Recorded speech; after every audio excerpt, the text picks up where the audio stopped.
Hey there, Rocket21. First off, I just want to say this challenge itself is probably one of the hardest I've ever had to do. I really had to become a lot more creative than I ever thought I would have to with this. When I first read just not all the information within between, it seemed like it'd be pretty easy. It's a lot harder than I actually thought it was going to be, and that's really kind of challenged me. I'm actually pretty excited about, what I'm going to be able to do with this. But right now, this is for the Brainstorm Milestone. And this is kind of what I put together. I've got like a dual screen thing going on because I got my notes on one side. But some of the questions it asks, like what I've learned and how I want to put this together, and just answer some of these questions. And it says for like what new technologies will we need for this journey. Well, it's no Earth, and that's pretty much something I think everyone would know, but we will need things that are going to be able to support, like a small village up there on a totally new frontier, and it's going to have to last a very long time because who knows how long this could possibly go on, hopefully for a very, very long time.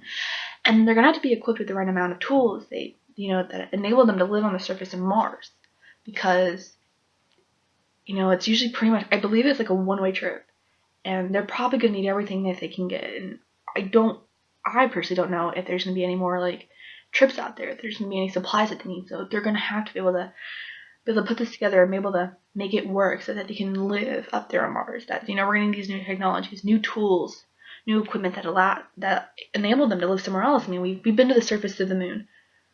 Like, we've been to the moon, and like I believe like the walk on the moon, a few hours at most, not years. In that time span. That's the time span. Anyway, what do you find most exciting about this challenge, about the challenge going to Mars? What I like about it and what I find so exciting about this is this is the first time that anything like this has ever happened. And I'm excited that it's going to be my generation. It's going to be a part of such a thing. I mean, I remember a time when the new exciting thing, like, oh my gosh, the next big advancement in human life was the iPhone or the Apple products. And here we are now.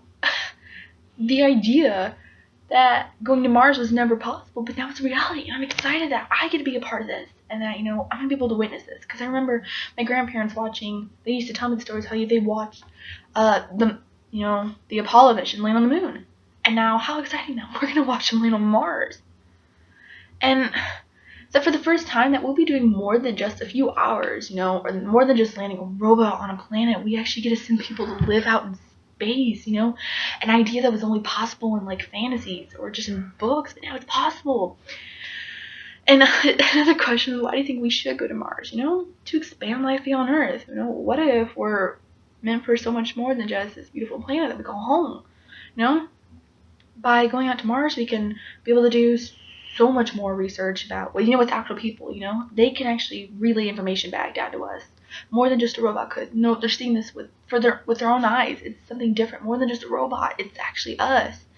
And if we're able to conquer this challenge and send people up to Mars, then who knows? Maybe we can send people even farther. With this research of just going to Mars, who knows what else we're possible of, what else we're capable of. And I like that idea. That's what's so exciting about this whole trip. And another question was what concerns me the most. Again, the fact that this is the very first time anything like this has ever happened. It's so monumental, and it's such a great thing that we're able to finally do something like this. But it is a new frontier, and even through so much planning and everything, there's always something that's going to go wrong. I think that's witnessed enough through human history and like all of our everything. There's always something, we can be the most prepared, but just the tiniest little mistake could be devastating and consequential. And so I think it's something we really have to keep an eye out for, open our eyes that this, even though this is such a great thing, that there's always a possibility of something really big that could just go wrong. Another question, what should we be doing now to be sure that we are ready? Doing as much research as possible. Before, in my mind, I always thought, going to space, going to the moon, was just getting on a rocket and going bye-bye, blast off. But it's not. And no, I just always thought that's how it worked. It's not. You have to research, and I look the people that are behind the scenes, the people that have to build these spaceships, these shuttles. They have to be able to prepare. People have to go through training just to stay in the environments of in space. And doing as much research as possible and making sure that the participants who are selected for this voyage, they're prepared for what's ahead of them. It's not Earth anymore, because I believe you had to be 18 or something, 18 years or more. How many years have you spent on this Earth? And then all of a sudden it's like you're living in a totally new place, and you will be for the rest of your life. I'm pretty sure that was one of the qualifications. It's a one-way trip to Mars. You're not coming back. We gotta research. What could the effects of being in such an isolated area, what could that do to the human? What could that do to us, to our minds? Are we gonna be able to stand something like this? It's not like we went to the moon or we're in the ISS for a year or two and we come back down. This is like a lifetime. This is commitment you're making. You're there for a very long time now. And if we're not prepared for something like this, results could go bad. Everything. Research could. We've had, I believe, the Mars rover up there. That's something a lot smaller. Now we have to support a small little village. Are we going to be able to be prepared for this? We need to research these things. We need to research and make sure that Mars is capable of supporting a life, whether it's with the help of us or just with the Mars environment. I know just the Mars environment alone, but if it can't cooperate with what we have, if it just doesn't work, then it's going to be devastating. And then I think one of the last questions was, what other thoughts and solutions do you suggest? I suggest that we're just prepared for this as much as possible, and that the people who are selected to go are doing it for the good of research. Trust me, how cool would it be? Yeah, you want to go because, oh my god, I could be one of the very first people to ever live on Mars. But if you're just one of those people that do it just to do it, and for the fun of it, and for the fame, the recognition, it's not going to be good. We don't want people out there lollygagging around, screwing things up just because they want to do it for the fun, Yeah, as cool as it be, you need to make sure that when you're going up there, you're doing it because you want to help send information down. You want to help further this, You need to have that peace of mind. You need to know that this is the reason we're doing it, not just to have fun. I feel like that's what we would need for the people to go. One of the Brainstorm, I've come up with some ideas, and I think the big thing that I want to do, or how I want to write my script, the way I want to do it, I want to send a message of why this mission itself is just so important to mankind. There is all kinds of things that go into stuff like this, the planning, the preparing, and all this, and blast off and living there, and that's interesting, and I think that's great. But I feel like the message I want to send out is why doing all that is so important.